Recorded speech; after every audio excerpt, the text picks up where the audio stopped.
was just after midnight when Daniel missed his last train. He'd stayed too long at the bar, and now the station was nearly empty, save for a few scattered commuters and the echo of footsteps on the platform. He glanced at the timetable. The next train wasn't due for over an hour. He sat down on the cold metal bench, his fingers tapping nervously against the seat. The station was dimly lit, shadows stretching across the floor. His phone battery was nearly dead, so he tucked it away, deciding to pass the time. Suddenly, a low rumble echoed through the station. The lights flickered, and a distant sound of an approaching train grew louder. Daniel checked the time again. There was no way it should be arriving this early. He stood up, looking around. No one else seemed to notice.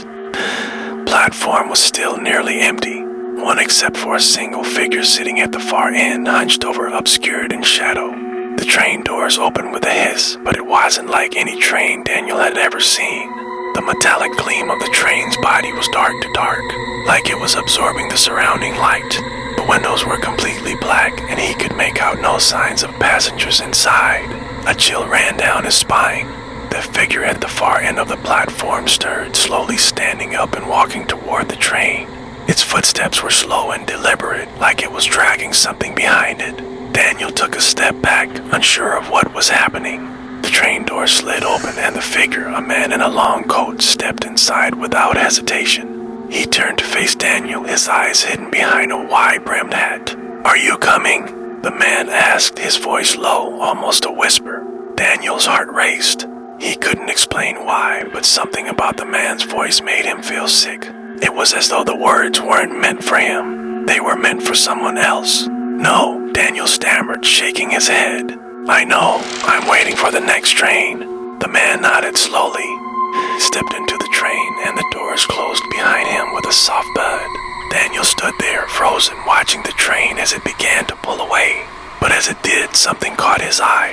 The man had turned and was standing in the window, staring directly at him with wide, hollow-eyed eyes that seemed to pierce through him.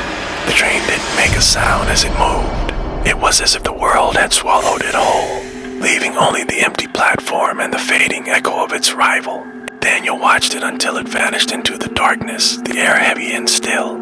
A few moments later, Daniel heard the rumble again. Another train.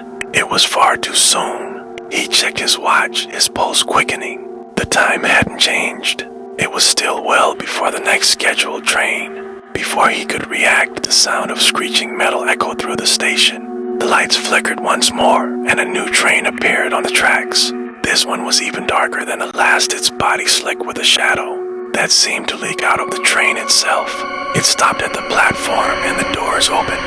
From inside, a hand reached out, gripping the edge of the door. It was the man from before. His face was now visible, pale, gaunt, with skin stretched tight over his bones, as though he hadn't eaten in years. His smile was wide and unnatural, his teeth yellow and crooked. "Come on in," he said, his voice now unmistakably harsh and hoarse. "This one's for you." Daniel's feet moved before he could stop them. His body was moving toward the train, his mind screaming to turn away, but his legs carried him forward as if they had a mind of their own. The man's smile widened.